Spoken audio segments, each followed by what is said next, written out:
మధ్యాహ్నం 12 గంటలకి ప్రార్థన అని ఒక సేవ జరుగుద్ది. ప్రార్థనా చీటీ అంటారు. దీని టికెట్ కూడా ఒక 100 రూపీస్ ఏమో కలెక్ట్ చేస్తారు. ఈ ప్రార్థనా టికెట్ ఏంటి అంటే, ఈ ప్రార్థనా చీటీ తీసుకొని మీరు లైన్లో రావాలి. ప్రతి ఒక్క భక్తుడు, ఒకరికి ఎక్కువ ఒకరు తక్కువ కదండి, ప్రతి ఒక్కరు రావాలి. వచ్చిన తర్వాత మీ సమస్య ఏదున్నా, మీ విష్ ఏదున్నా అక్కడ వచ్చి చెప్పాలి. అక్కడ పెట్టుకొని మీరు రెడీగా ఉండాలి.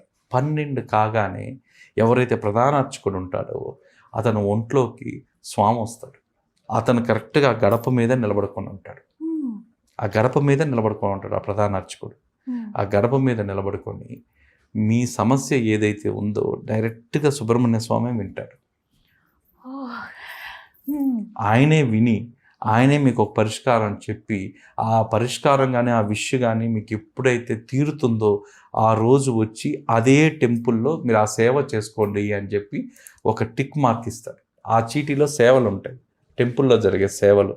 మీకు పలాని ప్రాబ్లంతో మీరు పోతే ఈ ప్రాబ్లం సాల్వ్ అయితే అది సంవత్సరంకో 2 సంవత్సరాలకో ఎప్పుడైనా 2 రోజుల్లోనూ అవ్వంగానే మీరు వెంటనే అక్కడికి వచ్చి ఆ టెంపుల్లో మీరు ఆ సేవ చేసుకోవాలి. ఇది ప్రత్యక్షంగా ప్రతిరోజు మధ్యాహ్నం 12 గంటలకి, రాత్రి మళ్ళీ అదే సేవ 7 గంటలకి జరుగుతుందండి. ఈ శక్తి కేంద్రాలు ఎలా అంటే స్వామి డైరెక్ట్గా మనతో ఇంటరాక్ట్ అవుతారు. అప్పుడు మౌత్ పీసు ప్రీస్ట్ అవుతాడు.